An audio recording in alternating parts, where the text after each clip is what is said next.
Everyone, welcome back to my channel update live with Neelam. फिर से मेरे ब्लॉग में स्वागत है। तो गाइज़, अभी जो ब्लॉग शूट हो रहा है वो हो रहा है ट्रेन का।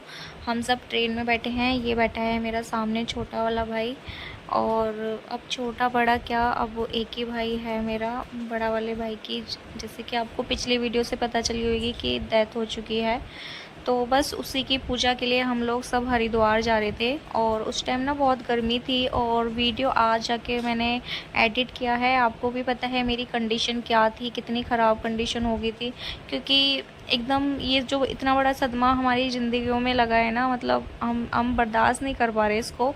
तो बहुत महीने कह सकते हो आप, महीनों में मैंने 12 जुलाई को मेरा भाई ख़त्म हुआ था। उसके बाद अगस्त में हम लोग पूजा के लिए गए थे। जब से मैंने पूरा वीडियो वगैरह सब कुछ छोड़ दिया था। यूट्यूब पे मेरा बिल्कुल ध्यान नहीं था, फोकस नहीं था, कुछ भी मैं किसी भी तरीके से कहीं पे एक्टिव नहीं थी। पूरा दिन मेरा उसी की याद में रहता था। वीडियो मैंने जब मैं गई थी तब मैंने शूट करके रखी थी, बाकी मैं एडिट नहीं कर पा रही थी। इतना अंदर से मेरे नहीं हो पा रहा था। बहुत याद आती है उसकी, अब भी आती है। बहुत ज़्यादा इमोशनल हो जाती है उसकी, जहाँ बात होती है, जहाँ उसका जिक्र होने लगता है, उसको याद किया जाता है, सब कुछ होने लगता है। तो हम आ गए हैं हरिद्वार। हरिद्वार में हमने लिए है धर्मशाला, जो हमारे गुरुजी की थी, वहीं पे हम सब रुके हैं। और यहाँ शाम को धर्मशाला में आए थे तो हमने खाना बनाया था। मतलब गुरुजी की धर्मशाला ऐसी है, आप यहाँ पे आओ, रुको, गेस्ट हाउस बना रखे हैं, बट आपको जो खाना पीना है वो आपको अपना जाके करना ही पड़ेगा। तो इस तरीके की गुरुजी की धर्मशाला है। तो हम सबसे पहले गुरुजी के पास आए थे, क्योंकि मम्मा को मोटिवेट कराना था हमें, क्योंकि मम्मी हमारी बहुत ज़्यादा टूट चुकी हैं और उनको संभालना बहुत मुश्किल हो रहा था। तो गुरुजी ने बोला था कि हमारे पास लेके आओ, हमसे जितना होगा हम उतना मोटिवेट करेंगे सबको। तो बस उन्होंने, गुरुजी ने बताया था कि कैसे क्या होता है, कोई इंसान जाता है तो कैसे अपने आप को संभाला जाता है, और उन्होंने बहुत मोटिवेट किया था, बहुत ज़्यादा। मम्मी अभी कहते हैं कि 100 में से 15% मतलब ठीक है, 20% 15% कह लो, बट प्रॉपर तरीके से ठीक नहीं है। जैसे मैं 30 बोल दूँ या 40 बोल दूँ, 50 बोल दूँ, ऐसा मम्मी का कुछ भी ठीक नहीं है। बस 20% मम्मी थोड़ा ठीक हुई हैं। और मैं भी आपको रूम वगैरह दिखा रही हूँ। नीचे के रूम लिए थे हमने ग्राउंड फ्लोर के। ग्राउंड फ्लोर पे ही मंदिर था और गुरुजी का रूम था। तो गुरुजी सुबह सुबह अपने किसी काम के लिए निकल गए थे, और ये सब सो रहे हैं यहाँ पे, मैं आपको दिखा रही हूँ। तो रूम भी बहुत अच्छे थे, इस तरीके के रूम थे। ये मेरे चाचा के छोटा वाला बेटा है और मेरा भाई था।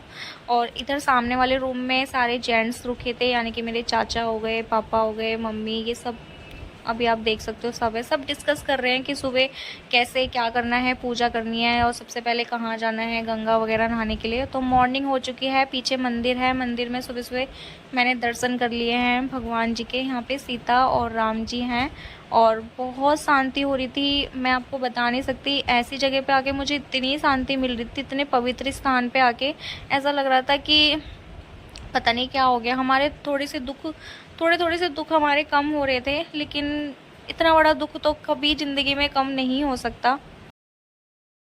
और मम्मी और पापा भी बाहर पूरी धर्मशाला की सफाई कर रहे हैं, क्योंकि हमारा मतलब सौभाग्य है कि मतलब हम यहाँ पे मतलब धर्मशाला में रुके हैं तो सेवा करें। तो इसलिए मम्मी पापा बाहर सफाई वगैरह कर रहे हैं। आपको दिखाती हूँ मैं बैक कैमरा करके। और अभी हमने चाय वगैरह पी ली है। अब गुरुजी कहते हैं कि किचन ये है आपकी किचन, आपको जो बनाना है, जो खाना है, जो पीना है, सब कुछ आप यहाँ से यूज़ कर सकते हो।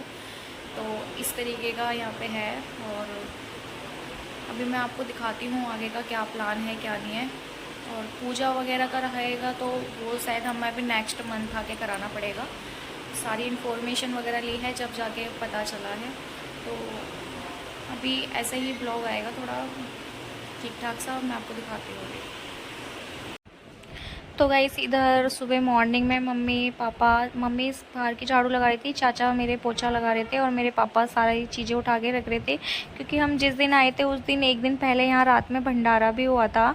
तो इसलिए मतलब धर्मशाला थोड़ी सी गंदी पड़ी थी, तो मेरे चाचा हम सब ने मिल के साफ़ कर दिया। मैंने पूरी किचन साफ़ कर दी थी, खाना भी हमने अपने आप ही बनाया था और रूम वगैरह भी हम अपने आप ही साफ़ कर रहे हैं। तो सफाई करनी चाहिए। मुझे ऐसा लगता है कि आप कहीं जा रहे हो, जहाँ सेवा स्थान पे जा रहे हो, वहाँ आपको गंदगी नहीं छोड़नी चाहिए। अपनी पर्सनली सब कुछ साफ़ करके आना चाहिए। हम सब ने सब कुछ साफ़ किया था। अब इसके बाद हम जा रहे हैं गंगा स्नान के लिए। और रही बात रवि की पूजा के लिए, तो हमने जैसे कि यहाँ पे आके पता किया था, तो जो पूजा है वो रवि की श्राद्ध में होएगी पूजा।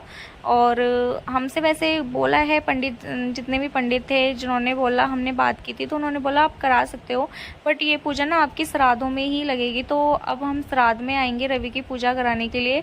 और हमने ये भी पूछ लिया था कि सबका आना ज़रूरी है कि नहीं है। तो बेसिकली जिसने दाग लगाया था रवि को, उसका आना ज़रूरी है, पापा का और छोटे भाई का आना ज़रूरी है। तो इसलिए मेरे चाचा का बेटा, मेरे पापा और मेरी मम्मी भी आ सकती हैं, बट वो पूजा में बैठेंगी नहीं, दूर बैठेंगी, इसलिए उनको भी बुलाया है। तो बस ये 4 जने आएंगे, हम इतने लोग अब की बार नहीं आएंगे। पहले हमें ये था कि सबका जाना ज़रूरी है, घर के सारे एक एक मेंबर को चलना ज़रूरी है। तो ऐसे हम थोड़ा सा, हमें पता नहीं थी, जब हम यहाँ पे आए हैं तब हमें पता चली। और पहले हम सब कुछ पता करके आए नहीं थे कि मतलब हरिद्वार में किस तरीके से पूजा होगी। फर्स्ट टाइम हमारा कुछ ऐसा एक्सपीरियंस हो रहा है। तो वैसे हमने रवि की सारी पूजा अपनी करा दी है। जो भी 12 जुलाई को मेरा भाई ख़त्म हुआ था, तो 11वीं हमने उसकी करा दी थी, जो 11 दिन की पूजा होती है। और उसकी पंडितों को खाना भी खिला दिया था, और जो ब्राह्मण दान होता है, पिंड दान होता है, सब कुछ करा दिया था। हमारा सब कुछ सोरों में जाके होता है। और हरिद्वार में हम इसलिए आए थे क्योंकि हमारे गुरुजी ने बोला था कि आपका बेटा जवान ख़त्म हुआ है, तो इस वजह से तुम उसका नारायण बलि का हवन करा दो। नारायण बलि का हवन सही रहता है। तो हम गुरुजी के कहने से अपने भाई का यहाँ हवन कराने आए थे। हम चाहते हैं कि सब कुछ ठीक ठाक हो जाए। अब वैसे भी मतलब हम चाहते हैं कि बस ठीक हो जाए, जो आत्मा वगैरह है वो मतलब तृप्त हो जाए, भटके ना। तो गुरुजी ने बताया था कि ये हवन कराने से जो बच्चा है वो, उसकी आत्मा को ज़्यादा कष्ट नहीं होंगे और अपना आराम से तृप्त हो जाएगा नारायण बलि का हवन कराने से। और हमने घर पे भी गायत्री मंत्र का जाप करा दिया था, और गाँव में भी हमने पूजा वगैरह सब करा दी है। तो बस हम यहाँ पे गंगा स्नान करेंगे। और हम यहाँ पे गंगा स्नान हरिद्वार, हर की पौड़ी से बहुत दूर आए हुए हैं, वहाँ कर रहे हैं। धर्मशाला के पास सप्तऋषि घाट है, कच्चे घाट बने हुए हैं यहाँ पे बहुत सारे। यहाँ पे आके हम गंगा स्नान करेंगे। और जो थोड़ी बहुत वीडियोज़ है हमारी, जो हर की पौड़ी पे भी हम गए थे, वो मैं नेक्स्ट वीडियो में शेयर करूँगी आपके साथ। यहाँ पर बस हम स्नान करेंगे सब लोग, और इसके बाद हम फिर सब घर रिटर्न हो जाएंगे। और यही था मेरा छोटा सा व्लॉग गाइस।